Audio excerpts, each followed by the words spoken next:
Okay, first hand here was against the last villain that right off the bat I lost money to and started out better against this villain this time. I looked down at ace clubs, seven of clubs, and there's multiple limpers. So when it comes around to me, I end up opening for $20 and we get multiple colors. I think we get two or three colors here. The flop comes five, six, eight with one club. So I end up with a over and an open ender. Being the fact I'm out of position, I decided to go ahead and check. And that because there are multiple players, I'm going to go ahead and check. A couple of reasons I checked. Um, I checked with an open ender and an over, and it gets checked to the button who stabs $40.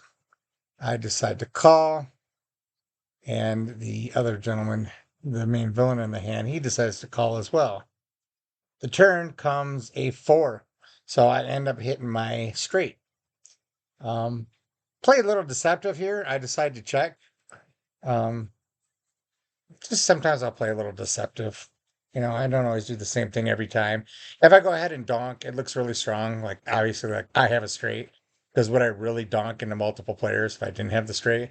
So I checked, and the villain in the mid position, he bet 75. The button who stabbed at the board ended up folding, and I called the 75. The river ended up being a jack, an offsuit jack, and I decided to check. And the villain goes all in for like $250. And I called him, and he had king six off. So he was actually just calling light on the flop. And then when the open ender came in, when the straight came in, he decided to bluff at it. When the obvious straight came in, it was the obvious open ender came in. So he decided to bluff at it. I mean, it's a credible bluff that he could actually have hit the. All right, so the next hand here, I struggle on the button for six. Get a number of limpers all the way around. Ace queen offsuit, so that's definitely a raise. So I bump it up here to 26, and we get a few callers. Show the hand there again. Ace of diamonds, queen of hearts. The flop comes seven of spades, five of spades, deuce of clubs. Um, I probably should have betted this. I don't know. I can check it back too. There's a few players here. Three-handed, I could have stabbed at it. But it looks like basically what had happened here is I got checked around on the flop. The turn was a six of diamonds, and the guy immediately to my right, he bets 25, and I call. The river was a king of spades, which brought in a front door spade draw, but more importantly, it brought in ace king. And I thought he had something like a pair, right? He was just betting 25 with a pair. Not a real big bet. This guy really doesn't bluff much. So I felt like he was betting a pair on the turn. And I called and I thought that the king on the river was a perfect card to bet as far as ace king. And he thought about it for a while. And he was good. And he actually showed me a straight. So he actually turned a straight. Thinking about this more, I honestly was just trying to rep ace king because I would bet ace king here. I did not put him on a straight. I saw the straight out there, but I really thought he was on a pair. And I was repping ace king. I had ace. I'm bluffing. This was not a good bluff. Of course, he had a straight, so I don't blame him for calling. I was trying to get him off a pair. And I would be. So this right here was a big hand for me. I looked down at pocket tens. I'm in middle position here. It was straddled to $10 on the button by the villain over there, and there was a call. And I made it $30. Um, Probably should have made it something more like 40, but it looks like I made it 30.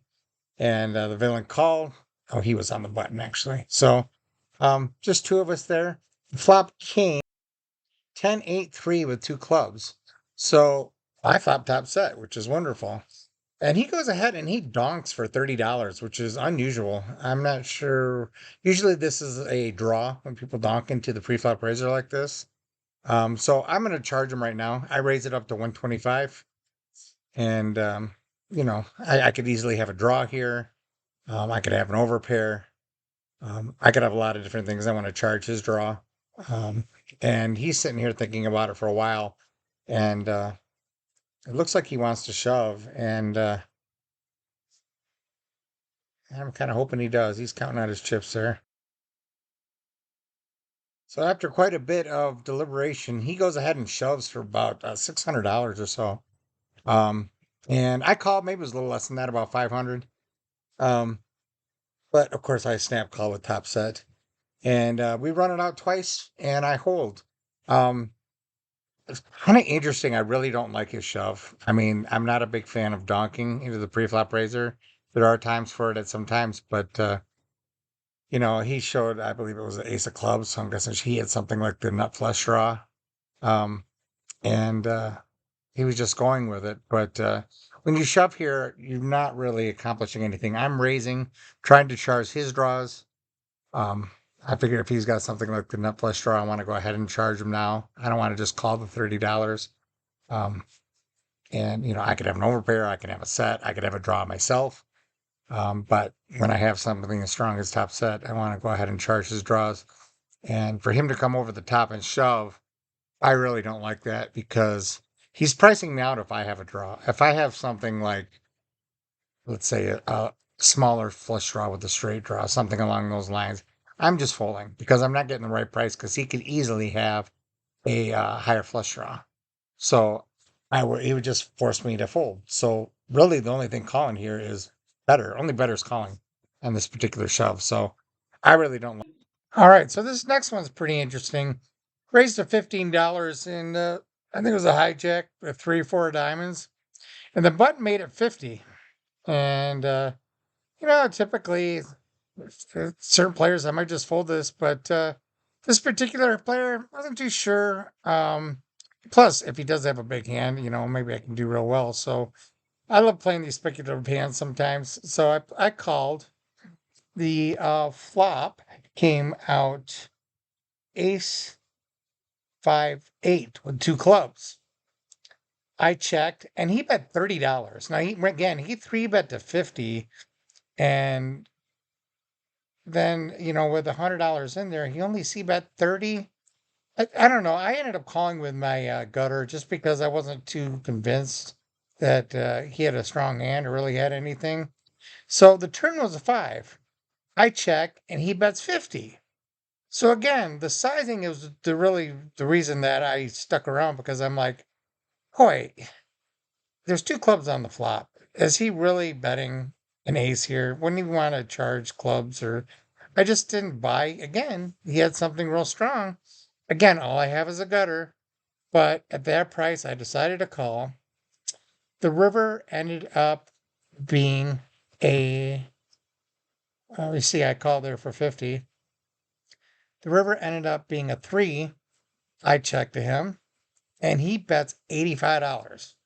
And again, 85 is really small compared to the size of the pot. Like we have like close to a $300 pot size bet here. What is it? 100 plus another 100 plus 60, 260.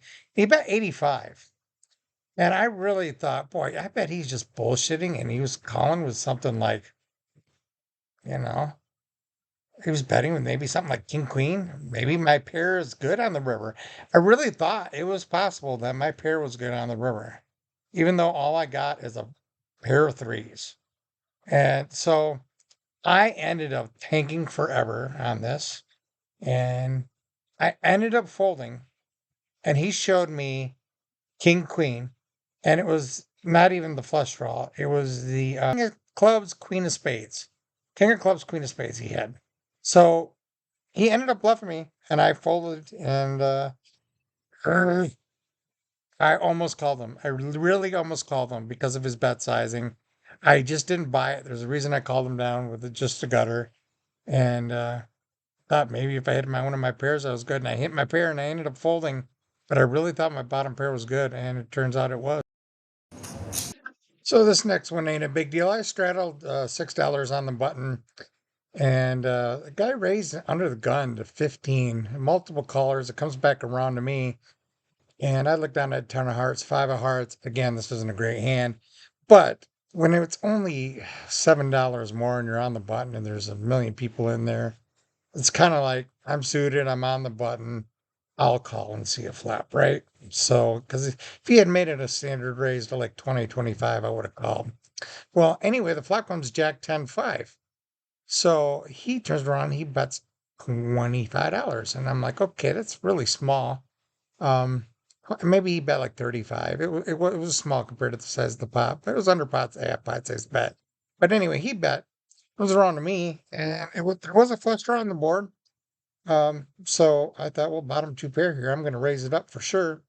So I raise it up to 125, and it comes back around to the guy who was the pre-flop raiser that made it 15, and again, who bet small on the flop.